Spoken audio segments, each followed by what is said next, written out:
Guys, Boxing Gossip here. The more eagle-eyed viewers may have noticed that I haven't uploaded anything from this weekend's fights, the James Degale fight, the Lucien Bute Jack fight, etc.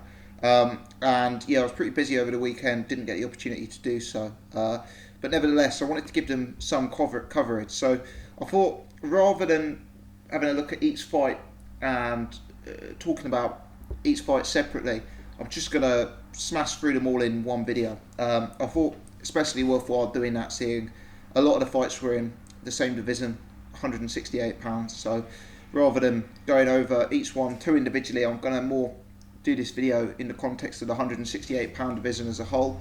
I haven't watched any Chambers Gerald Washington yet, but I've been told I should look into that, so maybe do a separate video on that if I get the chance.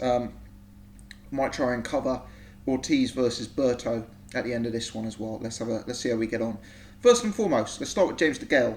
James Degale versus Porky Medina. Now, without watching the fight, and as I say, I didn't watch the fight till a few days afterwards, but just from my presence on social media, watching a few post-fight videos that IFL TV did with James, getting a few tweets about the fight, getting a few Facebook messages about the fight, I was under the impression we were going to watch a terrible performance from James Degale. I had people telling me Degale was lucky to escape with the win. I heard Medina calling for a rematch. I heard people at the post-fight press conference saying, "Look at your face, James, you took a worse beating than Medina." I had members of the crowd booing. I was assuming we were going to watch an utterly woeful performance from James Degale. And to be honest, most of the messages and tweets I got about the fight were telling me this was not his strongest hour and he looked pretty poor in the fight. So I probably sat down with unfair expectations, because most of you guys sat down to watch the fight and you were expecting Degale to smash Medina out of the park. And to be fair, so was I when I initially looked at the fight. When I was initially predicting the fight. But what I would say is my expectations had been unfairly set when I sat down to watch the fight, because I was assuming from what I'd heard this was going to be a terrible performance from Degale. So maybe I'm looking at it with slightly tinted spectacles on. But for me, I don't think this fight was anywhere near as bad in terms of Degale's performance as a lot of people online seem to think. I actually thought in spells he did well in this fight, and I don't think it was the all-out disaster it's being made to be. Before I talk about Degale, let me first give a bit of credit to Medina, because I thought Degale would handle him a lot easier as well. Now, part of that is because Degale maybe underperformed in certain areas, but at the same time, part of that is also that Medina overperformed. The Medina in there against James Degale was a far superior Medina to the guy who fought Badu Jack and who was stopped in a few rounds. Medina got himself in good shape for this fight. Apparently he did an 8-week training camp in Big Bear. He took it very seriously, and you could see that. You could see that paying off in the ring. This guy outperformed the form I have seen from Medina previously. He looked to have an excellent engine on him, very, very fit, very aggressive, a real relentless guy in there. So firstly, an element of credit deserves to go to Medina before we begin at critiquing James Degale. Having said that, whilst I give Medina credit, I still thought he was outclassed in the fight massively. I actually scored James Degale the first 5 rounds of the fight and thought Degale was in absolute cruise control. To be honest with you, some of the stuff Degale was doing in there was super advanced. Some of the things Degale does in the ring are so elite. They are truly world level. His movement, his elusiveness on the inside, his inside game as a whole for me, that some of the punches he picks out, his selection of punches is unique. The angles he can throw punches from are crazy. He can hit you from anywhere when you least expect it. The way he absolutely whips in body shots is, really, really spectacular. And I'd say, honestly, Degale is an absolute pleasure to watch when he's picking those offensive shots. He is a real elite level fighter in those sort of areas. And, even though he gets a lot of criticism for the way he fights up against the ropes and that sort of thing, and we'll come on to that in a second because I'm going to look at it from both sides. At the same time, whilst he shouldn't be on the ropes, you've got to admire the way he can put his hands down, and just sort of weave and duck and move on those ropes and be so elusive against a guy like Medina, who is throwing punch after punch after punch. And for me, I've got to say, Degale looked class in there. He looked absolutely class. Some of the movement, as I say, some of the punch selection, some of the defence, the way he'd sort of pivot tightly on the inside and then smash with body shots on each side. I thought it was elite. I thought it was world class. I thought it was visually spectacular. And I thought he was extremely dominant in the fight. However, there were also times where he took his foot off the gas. And I think this is why the fight is close in a lot of people's minds. And, I don't have my scorecard in front of me. I don't remember exactly how I scored it, but I think it was 8-4. And what you'll notice is that a lot of James Degale's recent fights, the Bute fight, the Dirrells fight, all of those matchups, you could score 8 rounds to 4, 7 rounds to 5. He's got a tendency of winning in competitive fashion. And for me, what happens is, he gets off to an early lead. He's a quick starter. He starts well. We saw him start very well against Dirrells. We saw him start very well last night. He gets very comfortable in there, and then he gets a bit lazy. You could phrase it as laziness. You could phrase it as fatigued. You could phrase it as overconfidence. You could phrase it as bored. I don't know what the right answer is, but let's put it this way. Degale starts the fight very well. He sets up a good lead. He gets into cruise control, and then he drops off a bit. And he doesn't fight to the best of his ability. Now, he always does that for me when the fight is nearly almost won. I remember when Dirrells started to come back into their fight, and I was nervous for a few rounds. But having said that, Degale had already had a strong lead in that fight with the knockdown. And, I felt the same with Medina last night. Medina was coming on strong. He was very fit. He was moving forward. He was the aggressor. But by the time Medina started looking vaguely competitive in the fight was already over from a scorecard perspective. And, Medina didn't look like hurting or knocking out Degale at any point. Degale appears to have a good chin and solid defences. So there's an issue, which is that he keeps making uncompetitive fights look competitive. Last night was not a competitive fight. The golfing class was vast. And I'm not sure what the issue is. I'm not sure if it's overconfidence. I'm not sure if it's him getting bored in there. I'm not sure if it's fatigue. One thing they did mention is that on fight day he'd weighed in 13 pounds heavier than the 168 pound limit. So in other words, he'd rehydrated 13 pounds in a day. Could he have made the weight differently? James Degale isn't a massive guy at super middleweight. He isn't as big as Ramirez. He isn't as big as Callum Smith. He isn't as big as George Groves. So it does beg the question, why is he having to cut that much weight? Instead of walking around at 180 and cutting to 168, could he not walk around at 175 and cut to 168? Perhaps that could have an impact on his performance. Perhaps that will mean he's a bit livelier, a bit more left in the gas tank. And that's, it really is a feasible suggestion. Because, as I say, he steps onto the scales, he's not completely ripped to the point it looks like he's lost every ounce of fat on him. So I wonder if he's cutting more of the weight through water and that sort of thing than actually dieting throughout a camp. Which is strange, because I know Jim McDonald is known as a real hard taskmaster when it comes to fitness and that sort of thing with fighters. But I wonder if that could potentially have an impact. That's one suggestion. But part of me thinks all of this sitting on the ropes, all of this low output rounds, not moving, not using his legs, is it just a sign of being comfortable in a fight, switching off a bit, cruising, and just coasting once you're a few rounds ahead? And that's not a good thing. But what I would say is, for me, James Degale is a world-class elite fighter who is taking sidesteps and shortcuts in fights which make non-competitive fights competitive. That's my take on it. I believe Degale's got another 10% left. There's more to come out of James Degale. And this is why I'd confidently pick him in the big fights, because all of this behaviour where he was switching off and letting other fighters back into the fights, I genuinely believe that if he was in a fight where he didn't storm out and win the first 3 or 4 rounds, or if he was in a fight where the opponent was a pound for pound level fighter, I genuinely believe that he may be able to bring out that extra 5%, that extra 10% that for me is clearly there. The issue for me isn't James Degale's class, it isn't his technique, it isn't his talent, it's his application. And I think that's an easier thing to work on than a fighter who maybe doesn't have the skills. And that fighter needs to gain a 10% by getting that application. Which brings me on nicely to Badu Jack, Lucien Bute. As I said in my pre-fight video, Badu Jack is a fighter who I have struggled to form an opinion on. Part of the time I thought he's an average fighter who's pretty well rounded and as a result has risen to the top. Part of the time I thought to myself, yeah, actually this guy does the basics so well that he actually is a world-class fighter.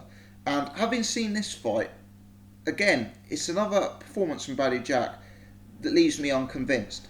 Don't get me wrong, I know the fight was scored a draw. I'd score it to Badu Jack. I think Badu Jack was slightly hard done by. But if we look at Badu Jack and his record now, you've got a knockout loss to Derek Edwards, and then you've got an array of solid but not entirely convincing victories. You've got Anthony Dirrells. I mean, you could ask how good is Anthony Dirrells in the first place, which was a competitive fight that Jack won. You've got the George Groves fight. Again, some people will ask how good is George Groves. I know he beat Degale, but there's question marks over him. And again, you know, did Badu Jack deserve to win? Yes, on my scorecard. Was it close? Did certain people think George Groves had won? Absolutely. Then you've got the Lucien Bute fight. Again, on my scorecard, yeah, he deserved to edge it, but the judges didn't think so. The 2 of the 3 judges scored it a draw. It became a close fight. And I think the worry I have when I watch Badu Jack, and don't get me wrong, Badu Jack is a very fine fighter. You know, he's a good fighter, very well rounded, does the basics really, really well. But the worry I have about Badu Jack is the rounds he's losing. For me, there's a tendency to think he's losing because the other fighter is a better fighter during those rounds. And that may sound like a silly thing to say, but let me explain it. Was George Groves outboxing him for portions of their fight? Was Lucien Bute outboxing him for rounds of their fight? I believe so. I genuinely believe so. I believe a world-class boxer, you know, and you look at Lucien Bute, you look at George Groves, they're, if we talk in football analogies, you know, they're Premier League fighters, but they're bottom half of the Premier League, aren't they? These are not fighters you'd have in the top 5 in the weight class. They're solid names at world level, but they're guys who potentially have a habit of coming up one step short at the world level. And those guys have been really outboxing Badu Jack for rounds of their fight. And I just wonder, when Jack steps up to the fellow A-grade level, when he steps up to fight the Degales or to fight an Andre Ward, you know, you're seeing guys like Groves, you're seeing guys like Bute having success outboxing him and out-hustling him in rounds.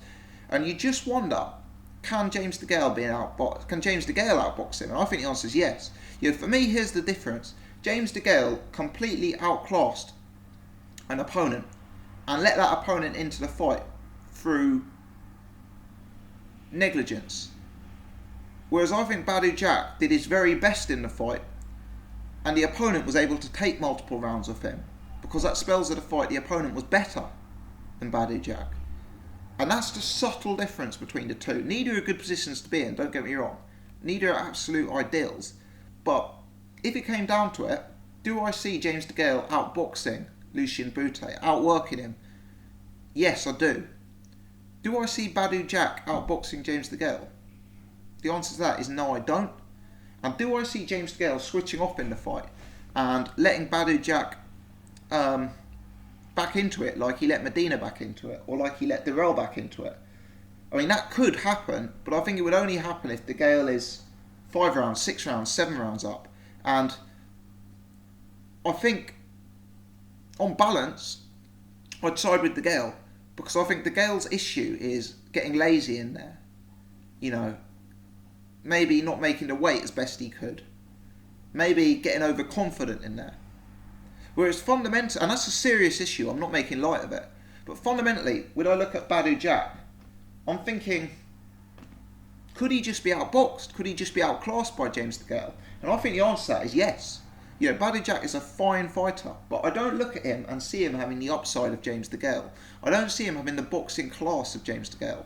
I don't think he's defensively as slick as James Degale. I don't think he moves quite as well as James Degale. I don't think he picks his punches and puts them together as well as James Degale. You know, Badu Jack's got some weapons. He's got a good jab, he's got a good straight right, he's got good body punching, he carries power. He's not a devastating knockout artist, but he carries power. But the honest truth is, I'd be surprised if he outpointed James Degale, and I'd be surprised if he knocked James Degale out. Whereas I wouldn't be surprised at all if James Degale had the class to be 5-0 up after 5 rounds against Bute, and bringing it home from there.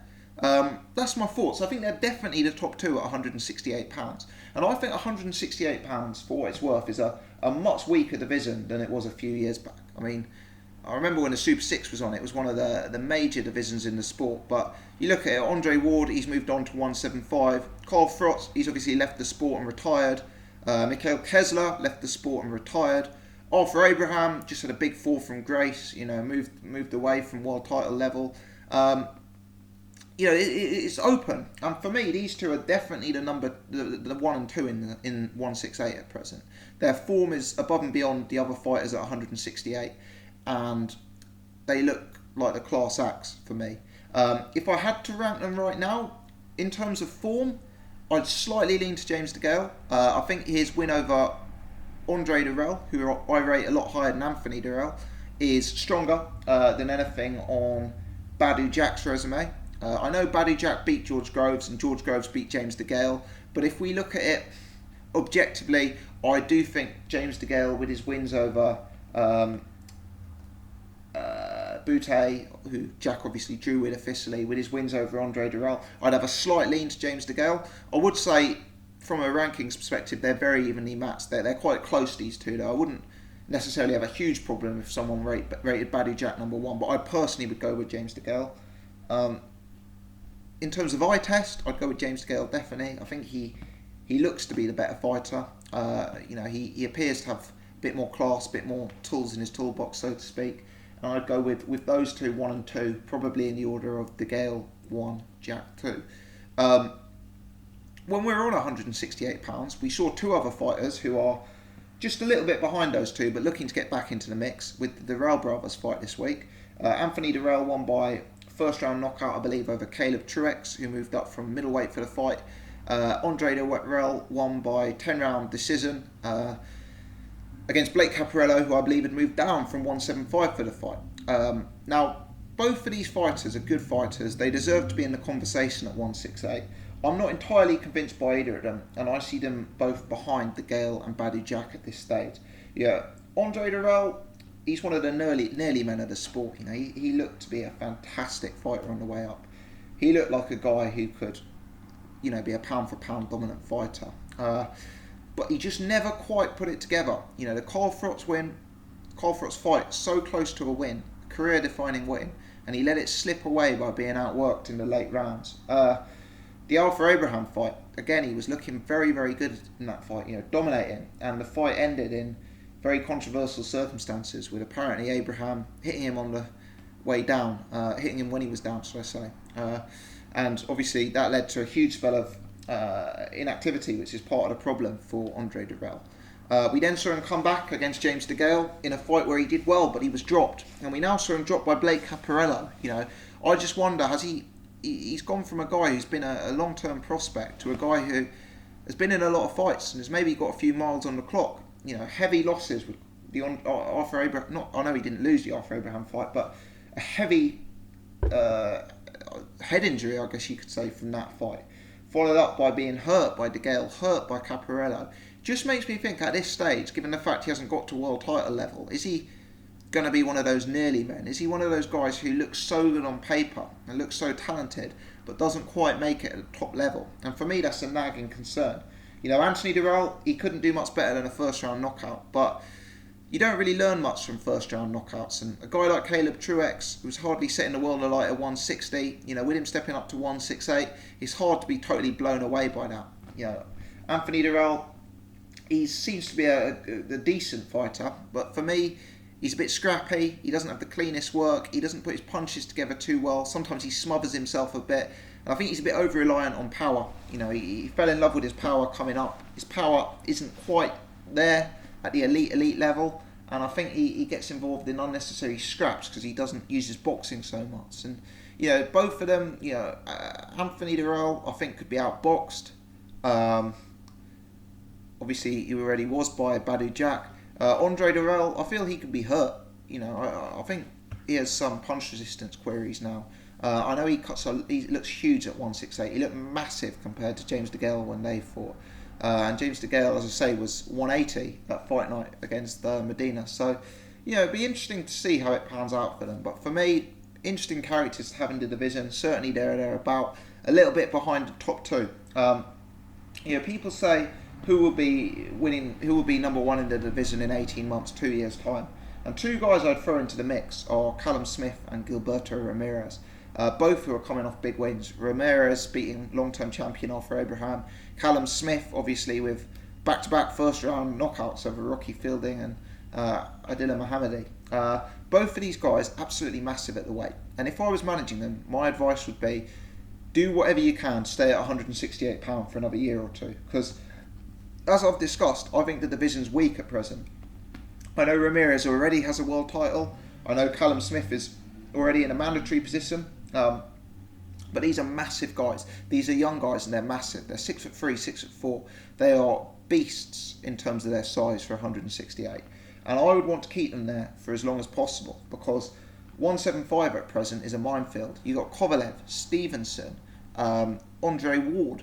You've got Beterbiev. You've even got less glamorous fighters like Elida Alvarez, Isaac Chilemba, who are very, very hard guys to beat. And I think the road to being a dominant fighter is easier in 168. And would I be surprised if Ramirez or Callum Smith was able to become a world champion and hold on to that for 3 or 4 defences and maybe win a unification against the likes of a Badu Jack? I wouldn't be. No, I wouldn't be. For the reasons I've already discussed relating to Badu Jack. There's a real route for both of those guys. They're both young. They both carry power. Ramirez in particular really impressed me with his boxing capability and engine. Callum Smith, he probably hasn't been as tested as Ramirez. Sometimes I worry about him being a bit upright and a bit stiff and a bit robotic, but I've got to say he's impressed me more and more and started winning his fights in ever increasing dominant fashion. So, got to give him credit and respect for that. And those are two guys who would really I'd throw into the mix to see how this division will develop over the next year or two. For me, James Degale is going to be the man to beat right now. He's the number one. Badu Jack is the number 2. And those guys are waiting in the wings. Those are the guys who could be the next level and in a year's time be in those big unification fights. It could become an exciting division again with those guys in the mix. There's other names to throw in there as well. George Groves fighting Martin Murray. The winner of that is definitely a relevant force in the division. I know there's other champions, isn't there? I know Felix Sturms just failed some sort of drugs test. We've got Dirrells or however it's pronounced. After he beat Vincent Fagan Boots. But, those are the ones I'd be focusing on. And I think there's potential for some interesting fights as the division develops, personally. Let me know your thoughts. How do you rank super middleweight at present? Who do you think the guy to beat is? And who do you think will emerge from the crowd, in a year's time? Who's going to be the champion? A lot of people in the UK rate Callum Smith. I personally don't think it's any certainty at all that Smith beats Degale. And right now, I'd probably lean with Degale. But Gilberto Ramirez also really impresses me. And for me, he could be the best of the bunch, actually. He's a very good fighter. I think we shouldn't be too harsh on Degale, or Jack. They're both fine fighters. But Degale, I think, in particular, is a world-class fighter. He's frustrating, he's arrogant, he's probably not the most likeable guy outside of the ring. He doesn't give good interviews, he's not the best talker, he can be slightly offensive to opposition and people around him. And I think that turns people off him. People still remember him coming across very poorly from the George Groves fight previously. But some of the stuff he does in there is super elite, and there aren't too many fighters in the sport who do the things that James Degale can do in there. And as I say, my take on it, Degale is a world-class fighter who gets lazy, whereas Badu Jack is a good fighter who tries his best and occasionally will get outclassed for periods at a time. And I think when the two clash, when Degale fights Jack, Degale's talent, Degale's ability, Degale's skill set will bring him to the fore. And I don't think we'll see the lazy performance that we've seen against a guy like Medina. But that's my take on it. So let me know your take on it. Just briefly, I'll speak about Victor Ortiz versus Andre Berto. Fight ended by 4th round knockout in favour of Andre Berto. Ortiz had him down in the second. Ortiz was badly cut in the first round and fought on, came out strong, and he's boxing nicely behind the southpaw stance. He's fighting long, fighting from the outside, using a 1-2. I thought he looked decent, in there, Ortiz. He caught Berto nicely in the second with the straight cross, if I remember correctly, and hurt Berto. Berto got up. It wasn't the heaviest knockdown, but he got up, and I thought he was hurt. Berto came out and rallied, was able to hurt Ortiz with an uppercut in the 4th round, and for me, from there, Ortiz was out of the fight. Berto swarmed on him, wouldn't let him escape, and was able to force the stoppage. People are asking for my take on that fight. Did he quit? Did he not quit? I got to say, I'm not someone who goes out to criticise boxers, but if I had to be honest, I'd say it looked like there was a bit of quit in Victor Ortiz that night. The rolling on the floor after the second knockdown, the getting up late, the not answering the ref when the ref asked him if he wanted to continue, looking over to his corner, a little bit theatrical for me. Victor Ortiz has been criticised a lot in the past for a lack of heart, and I'm not going to say he's got a lack of heart because I respect any man who gets in there. What I will say, I'll phrase it like this: if that was Marcus Maidana in that position, or if that was I don't know who'd say, Tim Bradley in that position, would the fight have been stopped at that point? I don't think so. I think they'd have been screaming at the ref to let them continue. And I think with this loss, Andre Berto at best is a fringe contender. I think Victor Ortiz drops out of the running, I must say. There's still fights to be made for him at 147. It's a live division. He's got a name. He's got a bit of celebrity status. He's known for his acting outside the ring as well as inside it. He's known for the Mayweather fight and the highly controversial ending. Perhaps guys, who've got managing Errol Spence or Chris Algieri or, some of those guys will be keen to put them in there with Victor Ortiz. Perhaps it's a good name to have on the resume. But for me, as a top class contender, someone who's going to win world titles, someone who's going to be a top 5 welterweight, I think the hopes for Victor Ortiz are gone. Andre Berto, he puts himself back in the mix with the win. It's hard to say how much a win over Victor Ortiz means these days, but he's certainly on the fringe, top 10, top 15, that sort of level, Andre Berto. Maybe top 10, maybe I'm being a bit harsh. And, he's puts himself in the mix with some big fights. People were saying Kell Brook. I certainly hope it's not a Kell Brook fight. For me, that wouldn't be a competitive matchup. But maybe there's some other fights that could be made for Andre Berto. Whether it's Lamont Peterson, Adrian Broner, Danny Garcia. There's a big mix there in the US scene, and potentially he could go back in with that crowd. But that's my thoughts anyway. Let me know your thoughts on all the fights I've discussed, guys. If you've enjoyed this roundup, do hit the thumbs up button. If you're new to the channel, please do subscribe, and I really appreciate everyone taking the time to watch. Many thanks.